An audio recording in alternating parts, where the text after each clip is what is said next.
صوبائی حکومتیں شوگر ملوں کی اعلی کار بن گئیں۔ صوبائی حکومتیں تقریباً ایک ہفتہ گزرنے کے باوجود وفاقی کنٹرولر جنرل آف پرائس کی جانب سے چینی کی مقرر کردہ قیمت پر عمل درآمد کرانے میں مکمل طور پر ناکام رہی ہے اور چینی مافیا عوام کی جیبوں سے پیسے نکالنے میں مصروف عمل ہے۔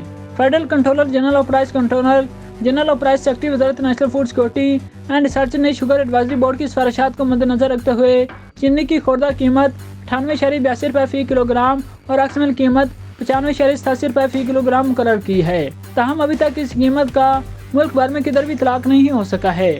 سرکاری دستاویزات کے مطابق federal controller general of price نے 20 اپریل کو حکم دیا کہ شوگر ایڈوائزری بورڈ کی سفارشات کے مطابق سفید چینی کی قیمت طے کرتا ہے۔ حکم نامے مزید کہا گیا ہے کہ رواں ماہ کے دوران چینی کی موجودہ قیمت میں غیر معمولی طور پر 30% سے زیادہ اضافہ ہوا ہے اور صارفین کے عوامی مفادات کے تحفظ کے لیے اس ضروری شے کی قیمت مقرر کرنا بہترین عوامی مفاد میں ہے۔ 17 اپریل 2023 کو ہونے والی شوگر ایڈوائزری بورڈ کی میٹنگ کا حوالہ دیتے ہوئے کنٹرولر جنرل آف پرائس نے بتایا کہ شوگر ایڈوائزری بورڈ نے اپنی 17 اپریل کو ہونے والی میٹنگ میں چینی کی قیمت کو مختص کرنے کی منظوری دی تھی اور اس کے لیے تمام فریقین کو نوٹس بھی جاری کر دیے گئے تھے۔ اس کے بعد صوبوں اور پاکستان شوگر ملز ایسوسی ایشن سے کہا گیا کہ جمعرات 20 اپریل 2023 کو یا اس سے پہلے اپنے ضمن میں جمع کروائے تاکہ کوئی فیصلہ وسیع تر عوامی مفاد کے خلاف نہ ہو۔ کنٹرولر جنرل پرائس نے شوگر ایڈوائزری بورڈ کے مشورے کی تعمیل کرتے ہوئے صوبوں کی طرف سے فراہم کردہ ڈیٹا کے ساتھ ساتھ دیگر سرکاری اداروں کی جانب سے رپورٹ کردہ معلومات اور ڈیٹا کا جائزہ لینے کے بعد سال 2022-23 کے لیے چینی کی خوردہ قیمت زیادہ سے زیادہ مقرر کی گئی ہے۔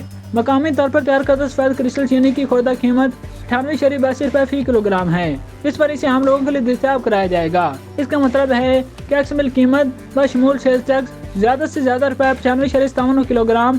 تاہم شوگر ملز ایسوسی ایشن نے اپنا ڈیٹا حکومت کو نہیں دیا۔ وفاقی کنٹرولر جنرل آف پرائس نے صوبائی کنٹرولر جنرل آف پرائس کو ہدایت کی کہ چینی کی قیمت اگلے گنے کی کریشنگ سیزن تک نافذ کی جائے، جیسے قبل اتھارٹی کی جانب سے اس میں ترمیم کی جائے۔ تاہم ملک بھر میں وفاقی کنٹرولر جنرل آف پرائس کے احکامات کی دھجیاں اڑائی گئی۔ صوبائی کنٹرولر جنرل آف پرائسز اور آئی سی ٹی انتظامیہ وفاقی حکومت کی جانب سے چینی کی مقرر کردہ زیادہ سے زیادہ قیمت پر عمل درآمد کرنے میں ناکام رہی۔ ملک بھر میں چینی 125 سے 135 روپے فی کلو گرام میں فروخت ہو رہی ہے، جبکہ ڈپارٹمنٹل اسٹور کی زنجیر میں بھی مختلف پیکنگ میں 150 روپے فی کلو اور اس سے اوپر فروخت ہو رہی ہے۔